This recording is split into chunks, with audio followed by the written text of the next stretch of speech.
Alright, ready and rockin'. Cool. I just put a tweet out that I'm calling an audible for this episode too. This one's going to be a politically oriented episode as well. I was really enjoying the last one. It was nice to have a really fun, specific group of questions, like themed, I guess is the word I'm trying to say. And while I was doing some house cleaning, opened up a piece of mail on my desk, which was a letter from Marty Morantz's office. Marty Morantz, for those who don't know, he's the Conservative candidate for my riding and for the upcoming federal election. Excuse me. And inside that letter actually has 10 questions. Conveniently timed. So instead of diving into the grab bag, transvisibility is absolutely massive regarding politics, which is super frustrating because trans values are also weaponized in politics. It's frustrating and disgusting, but unfortunately it's at the present time a reality. And I figure that being a trans woman and with an upcoming federal election, it's important to look at what are considered these priorities, and I will respond to them. And I also want to include my take on why are we talking to a certain demographic and not everybody, just from a quick skim. So let's dive into this. Now, the first thing that I want to do is I want to say a piece of gratitude for Marty Morantz. This is absolutely not an endorsement, but I do have gratitude for him because it was around this time last year, as a matter of fact, that when I was reaching out to many places regarding trans policies in sports, because that's one of my goals, as I was mentioning in a previous episode, that one of my passions is to see not just trans visibility in sports, but to also eliminate the boundaries that trans individuals have to deal with when it comes to participating in sports and the constant, how do I put it? Every single sport should be the exact same. Like, just managing that entire procedure should be the exact same, right? That to standardize the inclusion of trans individuals in sports in Canada is absolutely one of my goals that I'm working on. And so nonetheless, though, when I was going through my channels and when I ran into a wall with the city of Winnipeg, I decided that instead of going from essentially from the ground up, which is the process that I was doing by dealing with local leagues that I play out of, and then climbing the ladder with my goal being, start with local groups, and then you take the momentum from the local groups, and then you go to the city, and then you go to the city, then you go to the province, and you go to the province, you go to the country, and then, how do I put it? City of Winnipeg, you suck. You just, thanks for not listening is essentially the short answer. Thank you for totally not listening at all.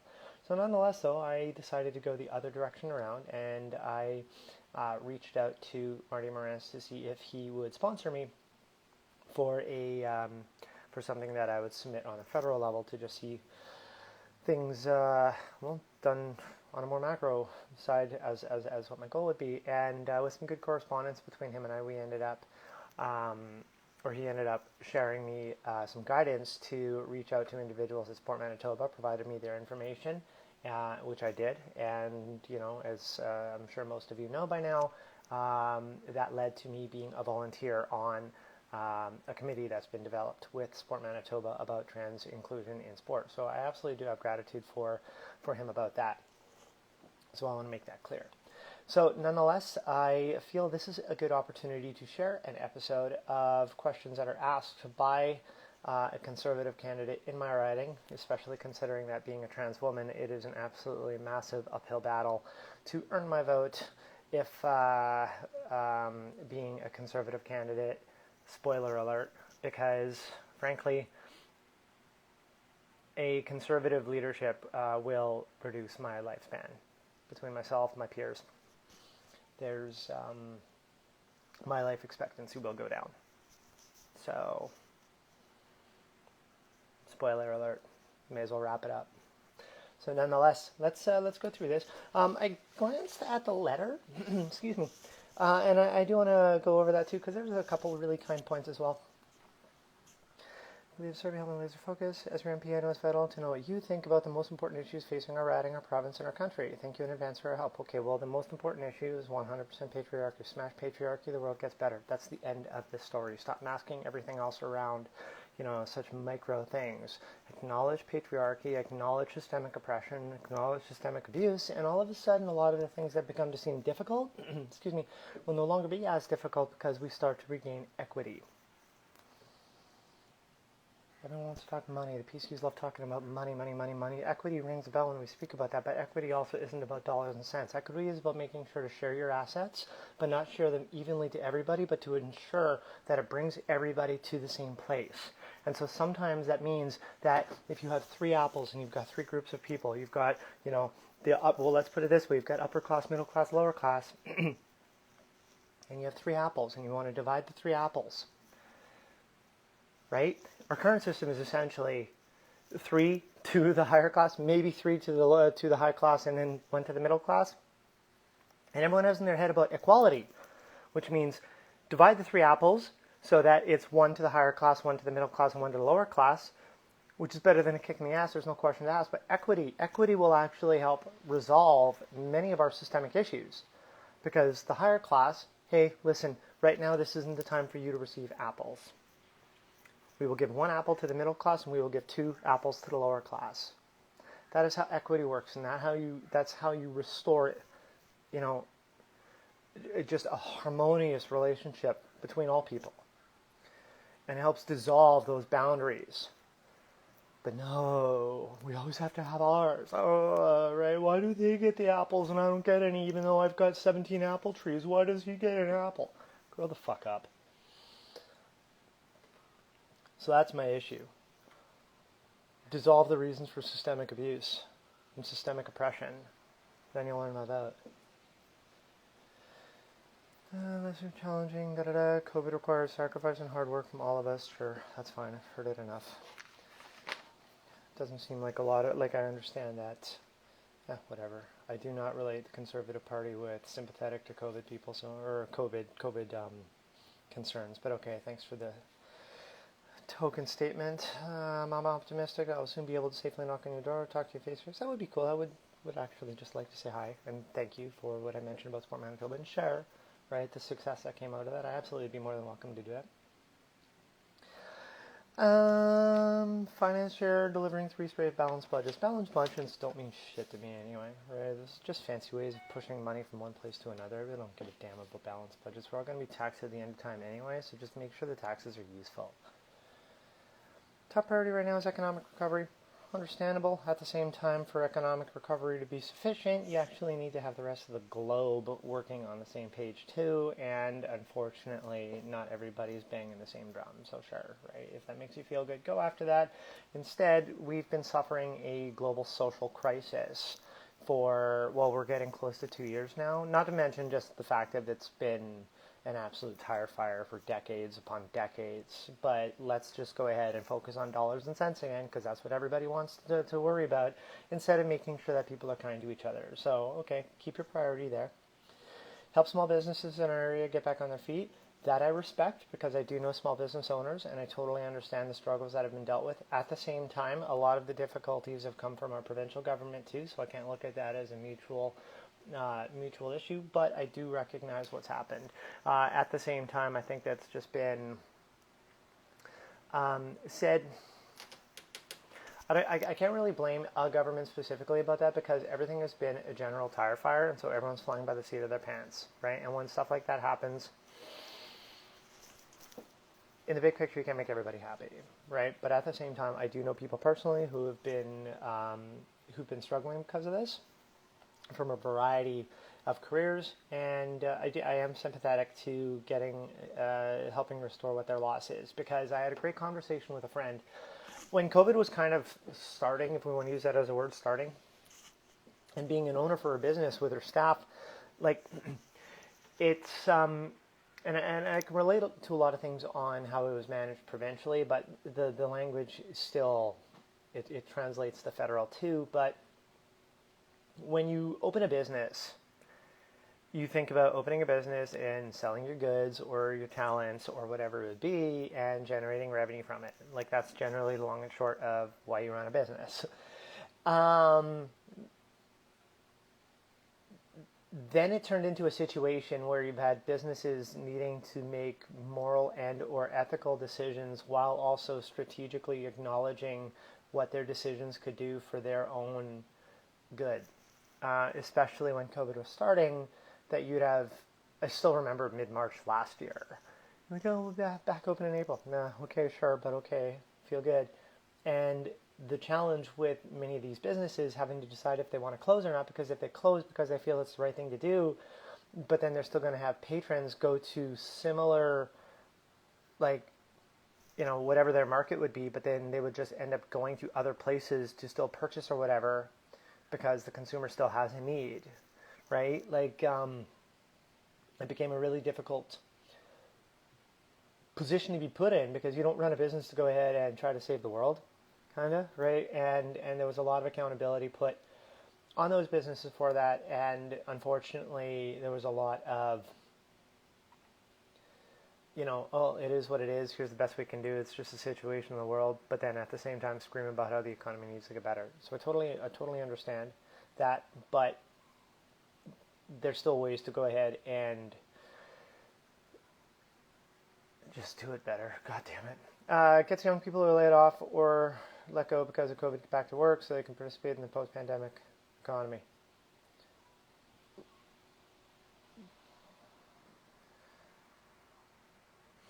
That's foolhardy.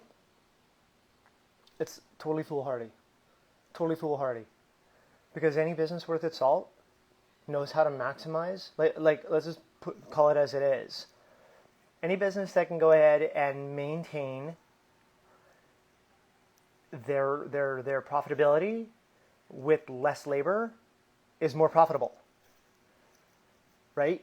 And it's been a year and change already, and many businesses have been able to adapt after, you know, after their cuts and so on.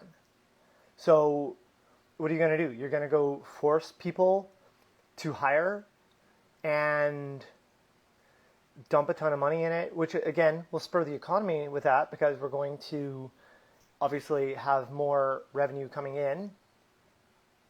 You're going to have businesses becoming quote unquote less profitable, which are going to argue that. Like, I want to make sure what the plan is about that. Are we just telling people to allow other people to work? Or are we just saying the nice words, even though businesses have figured it out now? Because let's put it this way.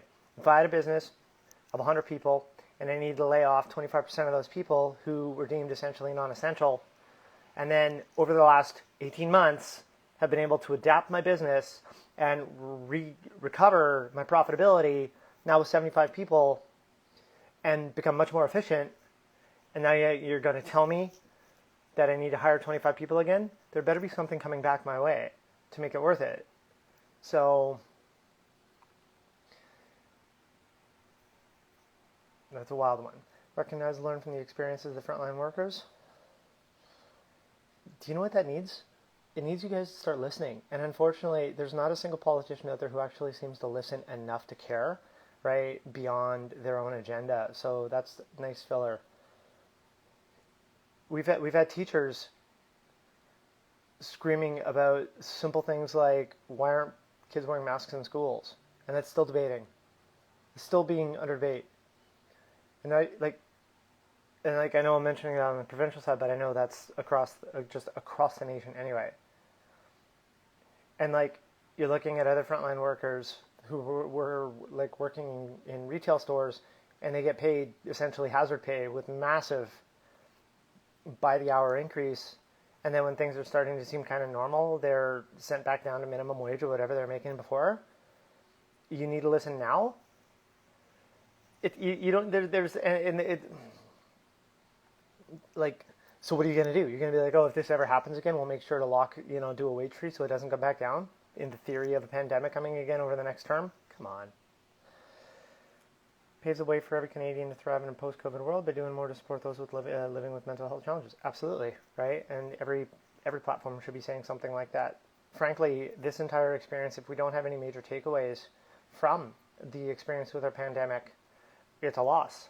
I've been saying time and time again, one of the most important things that needed to be added into our education, our curriculum across the board, even though I know that it's handled provincially, but still, this is something that, just as an example, is to, like, well, using education as a good as a statement. So we'll follow that up with the mental health challenges, but introducing the curriculum actually how to learn how to be a good human being, right? To learn how to apply critical thinking skills, how to, handle conflict resolution, right? Like life skills. Start teaching them at like grade 2, grade 3, grade 4. Teach people how to go ahead and communicate with other people without being an absolute twat about it. And so when it comes to doing more to support those living with mental health challenges, how about just in general, right? Like, what do you plan on doing? Are you just going to go ahead and say the good words about be kind to each other? Are we going to go ahead and are we going to tax to make sure that foundations are supported, increased, right? Made more aware, available before they're desperately needed, right? Like what's happening for that? Because right now there's an absolutely massive stigma that, unfortunately, the Conservative Party doesn't exactly seem to be, copacetic with. So how are you supposed to pave the way to go ahead and create a system by a government that truly doesn't believe in its value as a whole?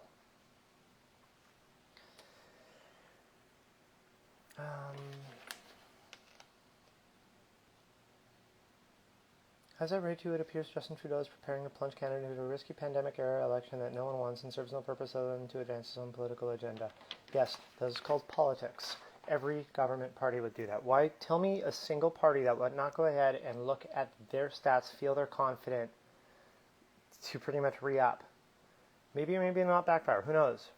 But they're confident in pulling it off, and so they pull the trigger on it. Every political party would do that. Every political party would do that. Hey, we have a chance to run an election again and likely win, right? We might even actually go ahead and advance our position of power. Let's do it. Okay. This isn't a fucking liberal thing. This is a strategic thing. And anybody who manages to get like 2 steps into politics would know that. So thanks for the fear-mongering. It's an election Conservatives want. Whoop-de-doo, right? Because you don't feel like you're in a position to win. Maybe you'll win. Who knows, right? But of course you wouldn't want an election when you don't feel like you're going to win. Thanks for the fucking obviousness. Trudeau Liberals are keeping layer after layer of debt on our kids. I'm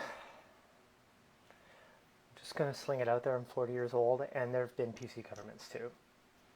And I have no money. Piss off with that. If things don't change... Oh, now we're getting like the really strong, bold... Things don't change. I fear Justin Trudeau's Liberals will doom our children and grandchildren to future permanent deficits, sky-high debt, crushing taxes, and lost jobs. So, first, hiding behind your children and your grandchildren, right? Thanks for just shaking everybody to the core. Of course, what's happening in future generations is important, and as a trans woman and an advocate for trans rights, of course, I'm always thinking 2 generations ahead too, okay? But blaming one party when realistically, our entire nation, not even our nation, our entire world is so focused on money and now. Doesn't matter the country. It doesn't matter the political ideology. Everything's focused on money and now. And because everybody who makes any sort of decision only makes a decision based on their term, based on their visibility, based on their track record, based on their medals, awards, leadership, success. No one ever wants to really discuss long-term plans regularly. Sure, there's going to be some things that, of course, have no choice but to be multi-year projects. But to do quick, immediate things to make meaningful change, not going to happen because no one's going to remember that you did it. And you're not going to get pat on the back later about, hey, good job doing that thing for this next generation right here, even though you're not in power anymore. Totally thank you for doing that. You're not going to do that. Stop blaming other people. Now it starts getting into stuff about Aaron O'Toole, and I'm just going to get out it, because fuck it. No, now I'm starting to see some dumb words in here. But, like I said, that that party itself as a whole is an absolute tire fire with dissension happening within itself. And the fact that Aaron O'Toole, for example, goes ahead and props up these ideas of this, that, and the other thing, let's just say pro-life, right, or pro-choice, that doesn't mean that what he says is be-all, end-all, because there's many members in his party who are pro-life. So congratulations that he has a position on abortion, for example, but that doesn't mean that he has the final say on whether or not that becomes something like firm in terms of his decision making. So same thing when it comes to, like I've said already, as a trans woman, a conservative leadership lowers my life expectancy. So tell me all these wonderful magical things. It doesn't change the fact that the ideologies of the conservative system lowers the chance of me living long enough to actually see your children and grandchildren grow up. Think about that. Why do those things matter to somebody like me when your ideologies allow a world to continue to build that puts my life at risk when all I want to do is just live my own life? He has a 5-point plan to secure the future for our children and grandchildren. You can't secure the future. Here, fun fact. The only thing any person has 100% control of at any moment in their life is this exact second right now. That is the only thing you can guarantee, and that's the only thing you can secure. The decision you make right now is the only thing that you can say with 100% proof and promise that you have control over. Every nanosecond in the future is subject to an infinite amount of variables from an infinite amount of sources that you have zero control over. So to claim that you want to secure the future is pretty fucking lofty. Because guess what? It's not happening. It fundamentally cannot happen. Provide every Canadian the dignity that comes with a secure, stable, and well-paid job. How about provide every Canadian with the dignity of being a human? Why don't we start there? Okay? Because not every Canadian has a job, but every Canadian is a human. Clean up liberal corruption. Okay, I agree, corruption sucks, but guess what? Everybody has corruption. Like, if you can, like, politics plus corruption, like, they're I agree completely about accountability and transparency laws, no question about that. But like to use it as a mechanism is just dumb. Because just wait for some dumb shit to come up. Right? Be like, oh yeah, no, we're gonna have to clean up corruption, right, from our own bullshit. Right? Make sure you guys are really squeaky real before you start pulling that off. Pass the Canada Mental Health Action Plan, which will boost mental health spending for the provinces, incentivize employers to provide mental health coverage to employees, create a nationwide suicide prevention hotline. Those are good.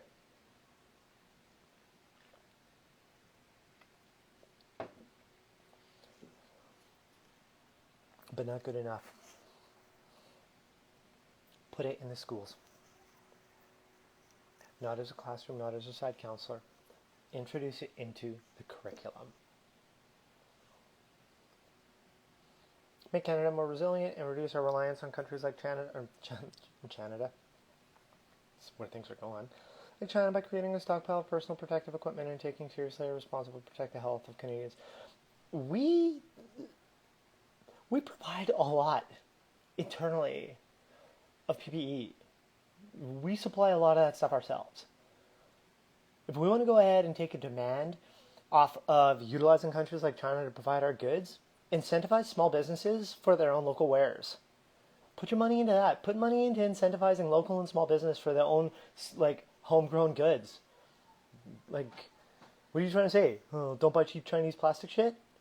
Don't use that language. Use, like, say something like, use well-built, local, Winnipeg, Manitoba, Ottawa, Toronto, who cares? Homemade product. Backyard product. And go ahead and offer rebates, for example. Right? If you want to go ahead and say something wild like that, just go ahead and be like, here, send a receipt of whatever this product was, and these certain categories, these certain classes, we're going to go ahead and give a percentage back to you for purchasing it from our own backyard, whatever, right? Because those goods would have to be verified that they're 100% local, da da da da da da da da. Right? Trust me, I know with my own work, with what I do, there's certainly a lot of processes I have to go through to ensure that product validates for sale, so you can't just go ahead and do it willy-nilly, but nonetheless, right, you can certainly have UPC codes of items that you know are certified local, right? And so any receipts, for example, that have those codes on it, whatever, there's tons of options. PPE. I get it that the pandemic's going to be lasting for a while, but come on. Big picture, man. Secure an economy by getting spending under control and creating 1 million jobs in the first year of our mandate. Sure. Everybody says that. Are those 1 million jobs also part of the forced back to work or creating jobs? How's the language there? Right? Because if you take a look at how many Canadians got laid off because of COVID, are you just satisfying your requirements there, or are you getting all those kids back to work and creating jobs? Let's be a little more clear. I truly believe Canada is going to fully recover from the COVID pandemic. Country needs to be principled leadership. The kind of leadership O'Toole does not provide principled leadership. He's a fucking junior high kid just yelling stupid insults to whomever, whatever. If you're worried about what the future holds for your children and grandchildren, I need your help. That's really kind, assuming I have children and grandchildren. This is an example of why the Conservative Party fails. They believe and they speak as if everybody is of this moral ideology that they have. Husband, wife, children. Children grow up with another husband, wife, and then children. There. The fun family tree. Nobody can go ahead and just live by themselves, intentionally not have children, possibly not be able to have children. Maybe have lost their children. Always speaking about the theory instead of the reality. And using the language as fear-mongering. It's fucking stupid. It's terrible. It's fucking terrible. It's fucking terrible. Don't talk about my children. Speak generally. Speak about upcoming generations. Speak on the idea that not every person out there follows what you consider the perfect family. And think that every single Canadian lives a unique life with their own unique values and their own unique ways. They may or may not have kids. They may or may not have kids that are important to them in their lives. But to put my decision making based on the fact that I don't even have kids, so why would I care about what you guys are thinking? If you're saying for me to think about my kids? Big picture. You guys hardly have your face off the canvas.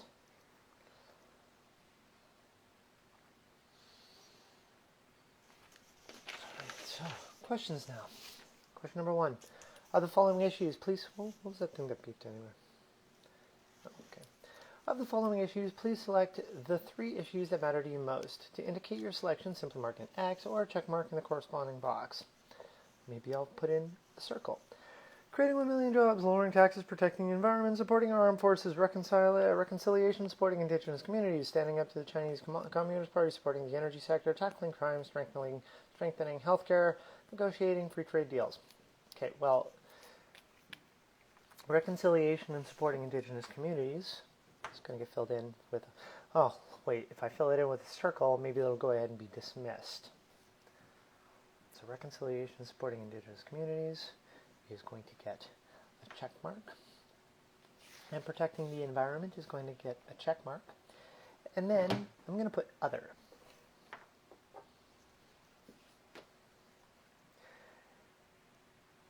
Because transvisibility is,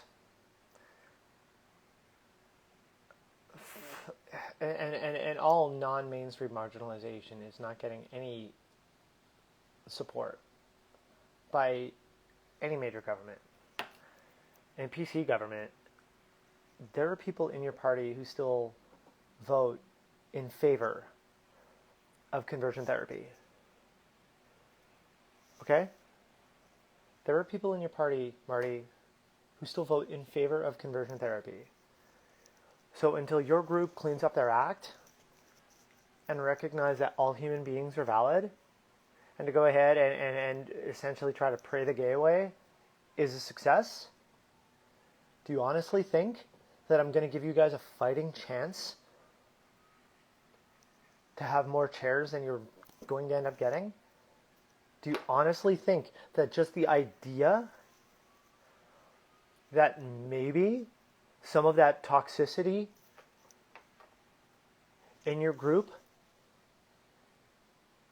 might actually prevent the ban on conversion therapy from happening?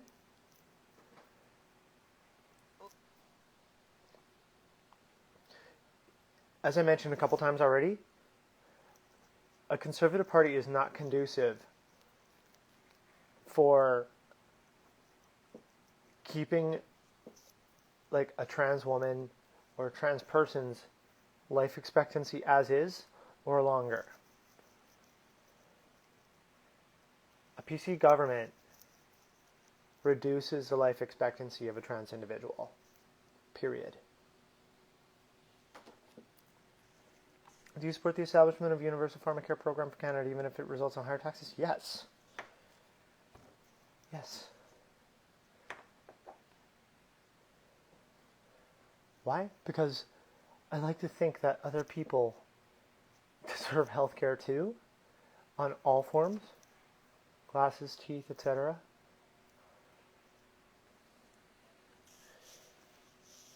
In your opinion, how aggressive should Canada be in standing up to the Chinese Communist Party? Much more aggressive. Sure. Much more aggressive.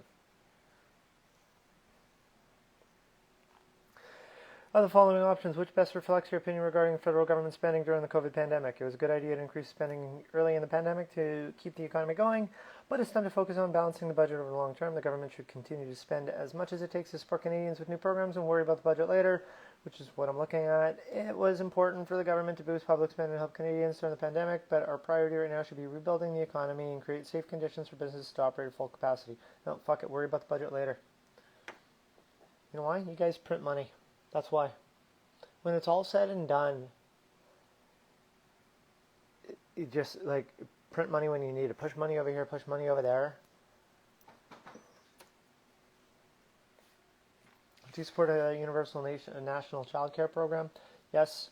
And I also support the idea that ECE workers get paid significantly more than they do and treated with much more respect. I've known more than enough ECE workers in my life, and for them to struggle as much as they do for how much they get paid, it's bullshit. Fix that more. Since Trudeau Liberals were first elected, would you say Canada more or less united as a country? It has nothing to do with the Liberals. It has nothing to do with the Liberals. It is the fact that we live in an era where people are allowed to go ahead and advance their beliefs of hatred and oppression and violence on others unchecked, unmitigated.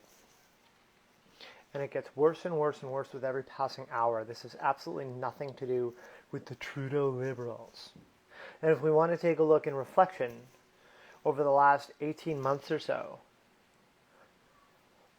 the politicizing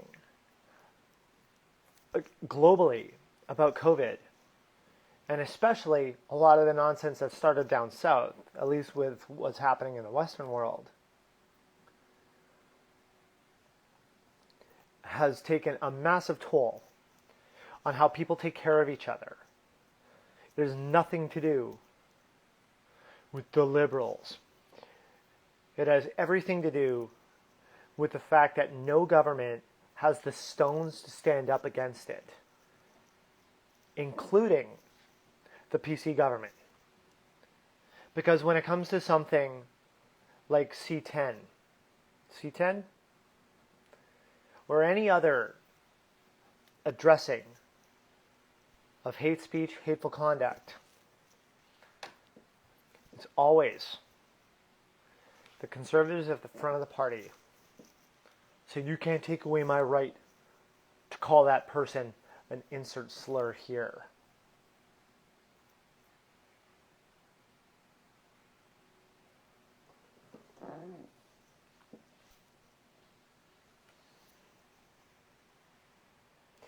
Your question is bullshit and rigged, and I'm not answering it because of that.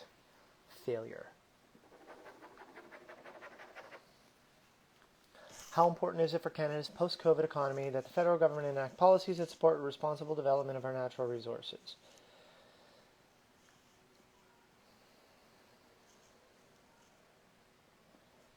I don't like the phrasing of that, so I'm leaving it alone. Because what's post-COVID? 10 months from now or 10 years from now? That's super loose. Put a date on it. Do you support the federal government increasing funding to the provinces for mental health care? Yes. Do you agree it's time to strengthen and modernize Canada's anti-corruption laws? The laws don't matter if no one actually goes ahead and chases it down. But, sure, whatever makes you happy, I guess.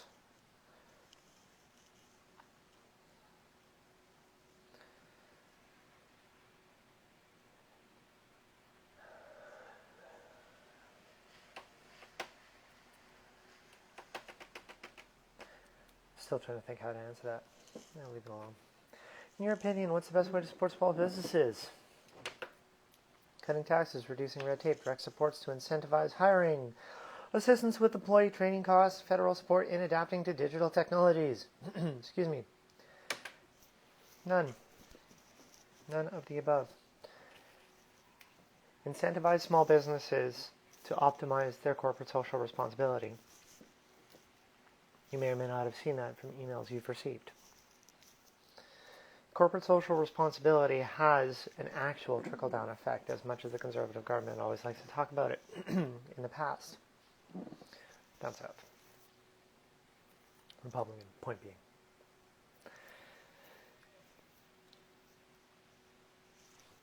A high-quality corporate social responsibility ensures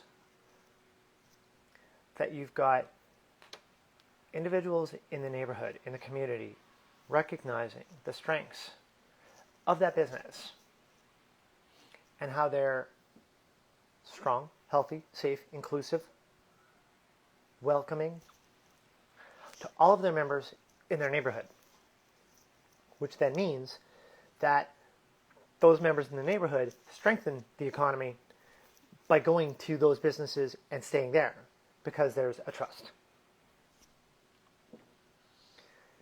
Depending on those businesses, you can also then get investors who will then go ahead and support those businesses because they recognize that being affiliated with a strong and growing and prosperous business is good for their business and are willing to invest to see that business succeed.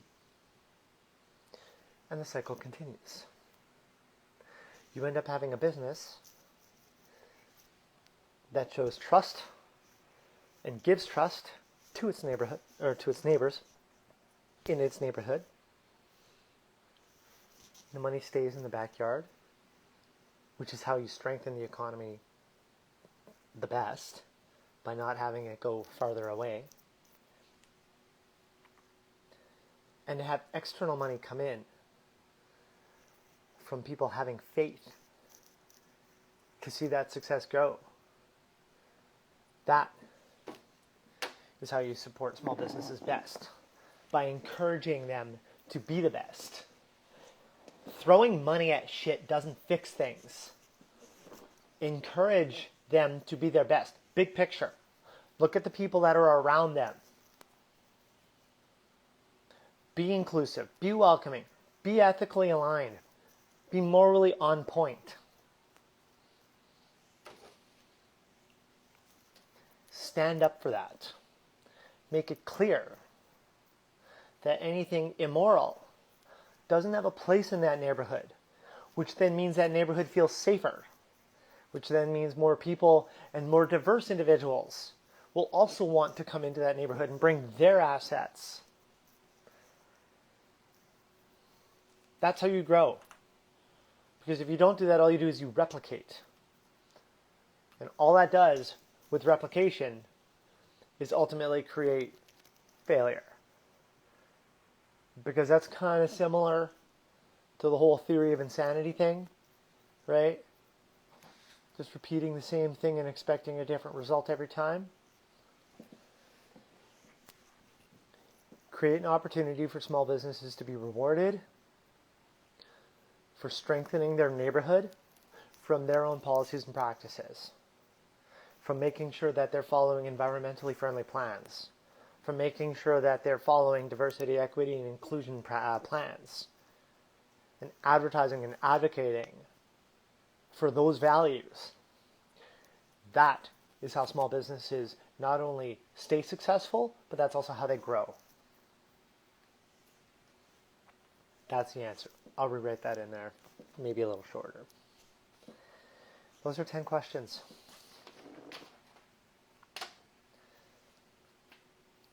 The community priorities mean jack shit to me, because as a trans woman, the only priority for me is ensuring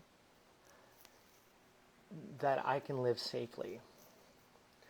A conservative government is not conducive to safety. Like I said, the party itself has members who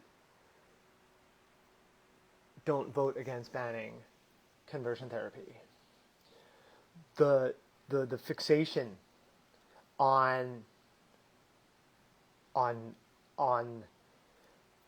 the definition of family and church and all of those ideologies that don't get shaken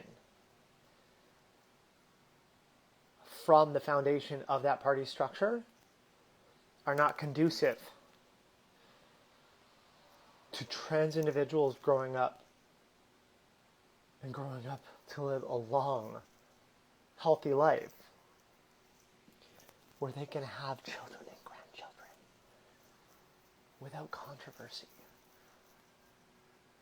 You want to talk about, I want to think about my children and my grandchildren? Maybe if we were to rewind 30 years. Maybe if the world, for example, 30 years ago meant that I would be trans and be accepted at the same time, maybe the idea of growing up and having a family of my own might have happened. And there's no way that would have happened just in that generation. And there's no way that if I transplanted a 10-year-old self into today's era with a conservative government, would that idea happen again? Everything's all about money, isn't it? Money, money, money, money, money. Start focusing on the people.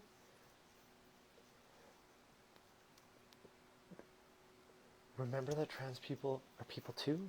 Remember that we're valid. Speak for us loudly. Acknowledge the science, acknowledging the validity of trans individuals. Stop having a lot of your followers still believe that we're an opinion. Stand up against bigotry when you see it. Make it known that there's no place for it. Those are things that are important to me. And if you don't care about any of that, then I don't care about throwing a vote. My vote goes to somebody who cares about me, not about my wallet. I think that's about it.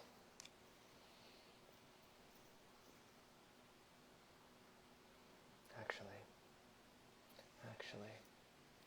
don't want to shut that down yet. that was... No, that's it. Thanks for watching. Catch everyone next week.